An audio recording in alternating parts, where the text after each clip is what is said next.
సంగీత దర్శకుడు తమన్ కష్టపడి సినీ ఇండస్ట్రీలో అగ్రస్థానానికి చేరుకున్నారు. కిక్ సినిమాతో డెబ్యూ చేసిన ఆయన క్రమంగా పెద్ద స్టార్స్ నటించిన సినిమాలకు పనిచేశారు. ఆసక్తికరంగా మెగా మరియు నందమూరి వర్గాల్లో ఆయన 2 కుటుంబాల హీరోలకు బ్లాక్ బాస్టర్ ఆడియో ఆల్బమ్స్ అందించి త్వరగా మంచి పేరు తెచ్చుకున్నారు. ఇప్పుడు ఈ దసరాకు తమన్ కు ఒక ఆసక్తికర బాక్సాఫీస్ పోటీ ఎదురవుతుంది. ఇందులో ఆయనపై ఒత్తిడి భారీగా ఉంది. నందమూరి కుటుంబ ఫ్యాన్స్ బాలకృష్ణ నటించిన చాలా విజయవంతమైన సినిమాలకు తమన్ చేసిన కృషిని కొనియాడారు. సంవత్సరాలుగా ఈ కాంబినేషన్ బహుళ హిట్స్ ఇచ్చింది. దీంతో ప్రజలు ఆయనను నందమూరి తమన్ అని పిలవడం మొదలుపెట్టారు. అదే విధంగా మెగా ఫ్యాన్స్ కూడా తమన్ చేసిన బాస్ ఈజ్ బ్యాక్ స్కోర్ తో బ్రూస్ లీ సినిమాలో ఆయన పనితీరుతో ఎంతగానో ఆకట్టుకున్నారు. తర్వాత తమన్ మెగా హీరోలకు బహుళ హిట్స్ అందించారు. వకీల్ సాబ్ మరియు భీమలా నాయక్ విజయాల తర్వాత ఫ్యాన్స్ సోషల్ మీడియాలో ఆయనను కొనిదెల తమన్ అని కొనియాడారు. ఇది ఫ్యాన్స్ తమన్ పై తమ ప్రేమను చూపించే విధానం. కానీ ఇప్పుడు ఆయన ఓజీ మరియు అఖండ 2 సినిమాలకు సమానంగా రాణించాలి. ఈ 2 సినిమాలు వరుస రోజుల్లో రిలీజ్ అవుతున్నాయి. ఓజీ సెప్టెంబర్ 24న, అఖండ 2 సెప్టెంబర్ 25న రిలీజ్ కానున్నాయి. పవన్ కళ్యాణ్ తో తమన్ చివరి హిట్స్ వకీల్ సాబ్, భీమలా నాయక్. బాలకృష్ణతో ఆయన ఇటీవలి విజయవంతమైన cinema Daaku Maharaj.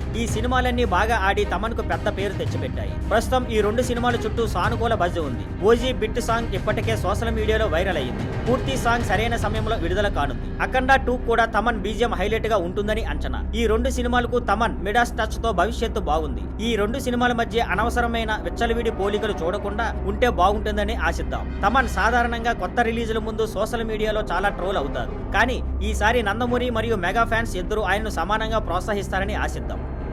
Thank you for watching. Please like, share and subscribe.